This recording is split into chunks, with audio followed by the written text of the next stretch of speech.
Hey everyone, welcome back to another video. Let's talk about our full car breakdown. I'm gonna go over every single car that we bought for our 23 car Turo fleet and show you how much we spent on it and how much we have in our fleet right now. So this is kind of just showing you where we're at right now.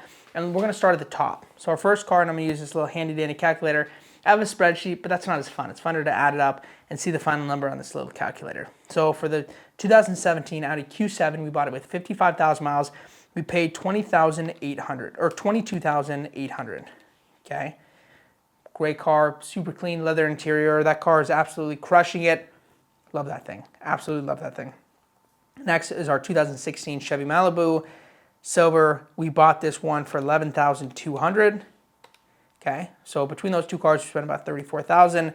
Next car that we own is our 2020 Chevy Malibu. Well, hold on, back up. So our 2016, we bought it. It had 36,000 miles, roughly, give or take 1,000 or a couple thousand. Next is our 2020 Chevy Malibu. We bought this one with 45,000 miles. We spent about $12,000 on it. Okay.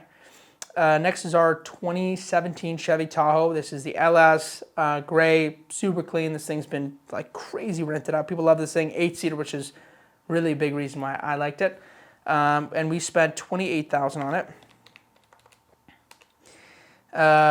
Next is our 2020 Chrysler Pacifica. This one's kind of like a bluish color. This one we bought at 70,000 miles, or sorry, 62,000 miles. Also, the Tahoe we bought with 60,000 miles. But the Pacifica we paid $22,200, so $22,200 for that one. That one's okay. I mean, in terms of spending that much versus what it makes, I wouldn't buy another one of those, even though we do have another one. We bought them at the same time. This one's our 2021 Chrysler Voyager. Bought it around the same amount of miles, about 60,000 miles. And this one we spent about $20,000 on. Okay. Next is our 2015 Grand Caravan. This one, we overpaid a little bit for this one. We bought it at a dealership. We got financing. We thought it'd be cool to build our credit. Big mistake because we overpaid the hell out of this one. We bought it for about $18,000 and we could have gotten it at auction for probably 12 or 13. We bought it with 50,000 miles, I want to say. Sounds about right. Next is our 2013 Fiat 500. This thing's sweet. I mean, blue, clean, 83,000 miles. We just bought this one actually for $5,000. And it's a tank. I mean, that car is going to do really well. We just did another video on it where we rented it out for $1 a day. We gave it to somebody for $1 a day, which is kind of cool. Next is our 2013 Ford C-Max. This one we spent $12,500 on it. That we just bought private from a friend. Rest of these are all auction except for the Grand Caravan. We bought it at a dealership. Next is our 2018 Ford C-Max. This one we bought with 50,000 miles and we paid about $14,000 for auction. Most of our cars are at auction.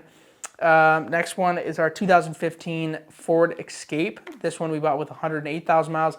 This one we bought higher miles than everything else that we've ever owned. We just thought, it might be a cool car. We're actually looking to sell it. We're not even going to rent it out. We are just going to try to flip it. But that one we paid $7,400 for. Next car is our 2020 Ford Fusion. This one we bought really low. I mean, it had 32,000 miles, black, clean car. For what we paid for it, which is $20,000, I wouldn't buy another one. It's too expensive for that kind of car. I'd probably pay $10,000 to $12,000 for something like that. Obviously, you can't get a new one like that, but I just wouldn't get that nice and new of a car. I would just have gotten an older one. Like our next one, which is a 2015 Ford Fusion. This one we bought with, I want to say 60,000 miles and we paid about $12,000 for it. And that's a better deal. I like that one a lot more just because the ROI on it, much better than the other one. Next is our 2013 Hyundai Elantra. This thing's sweet, about 20,700 miles. It's a 13 red. It's on a recall right now. It's been on a recall for a while. We've been renting it out privately, but recall sucks, and they don't even have a solution for it yet. And we bought this one for $10,000, which was a steal. And that one was kind of risky though, because the lady wouldn't let us bring it to a mechanic to inspect it. which is pretty big red flag. So I was put on a heat seat, and she's like, you either take it or you don't. Like, I'm leaving to go sell it to somebody else right now. Like, somebody else is meeting me. And I drove it, and I called my brother, and 10,000 was about 2,000 or 3,000 under market value. And I was like, I guess we just do it. And I tried to haggle with her a little more, but she's like, no, this is it. So I did it. I mean, and it's been a great car, no issues. Knock on wood. It's been super, super good. Next is our 2019 Jeep Cherokee. We bought it with 60,000 miles, and we paid about $18,000 for it. That's been an okay car. Another thing where we just wouldn't spend that much on a car like that. It just doesn't make enough to have that much in a car. Same with the 2021. This one we spent a little more, and we spent $23,000 on it. It's a 2021 Jeep Cherokee. Latitude, these are both Latitudes. This one we bought with 37,000 miles, and we paid 23, but it wasn't worth it. I mean, we could have gotten like 2 or 3 more economy cars and made twice as much as we're making on this one car. And this is kind of where you have to do a little bit of math and calculation to figure out what's best for you, but also you don't want to buy something that doesn't make a ton of money.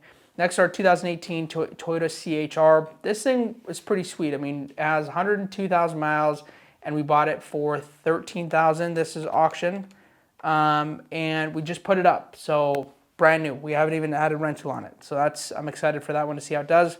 Next, our 2018 VW Tiguan. This one is an S black. We got it with about 40,000 miles, and we paid about $17,500 for it.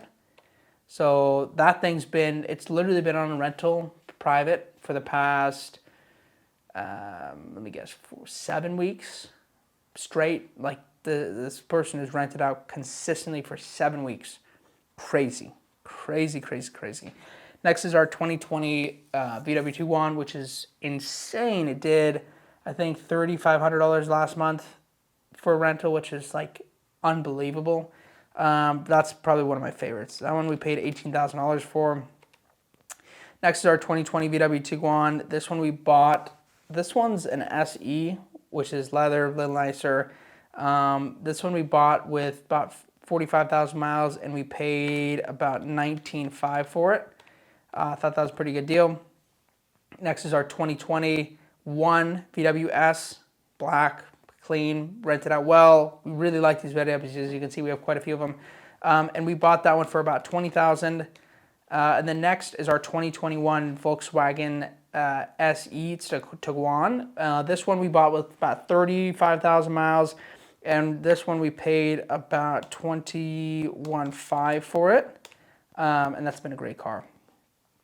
So that's it. I mean, that's our list of, let's count. 1, 2, 3, 4, 5, 6, 7, 8, 9, 10, 11, 12, 13, 14, 15, 16, 17, 18, 19, 20, 21, 22. Oh, I almost forgot. We don't have it on the platform yet, but we did just buy a 2017 Jeep Renegade. This one we bought with 80,000 miles, and we paid $6,400, I want to say. That's pretty close. So that's it. So 23 cars, and we spent about $372,000 on our inventory. It's hard to look at what we've generated so far, just because we continually add. I mean, we started the year with, I think, 20, then we went down to like 13 or 14, and then we jumped back up now to 23. So it's hard to really gauge revenue. But this year so far in Turo alone, we've done about 128,889. And then on private, we've done just over 80,000. So we've done about 210,000 between Turo and private. But of course, it's hard to gauge with having added a lot of cars and have gone down by quite a bit. But I think we're doing pretty good, especially in comparison to our costs on the vehicles, which is one of the main things that I look at. I look at what it costs us to buy the car versus what it makes versus what it's generating. As in, like, I want to be as close to 10% real as possible. Car costs 10 grand, I'll make $1,000 a month. Of course, sometimes this doesn't hit that. But in this case, I think we're getting pretty close. And for next year, we should definitely hit that, because we'll end the year at about 225,000, I'd say, give or take, which is great. I'm super excited about that. Well, that's our fleet update. Glad you're able to make it to the end. Thank you for watching, and I hope to see you in the next video.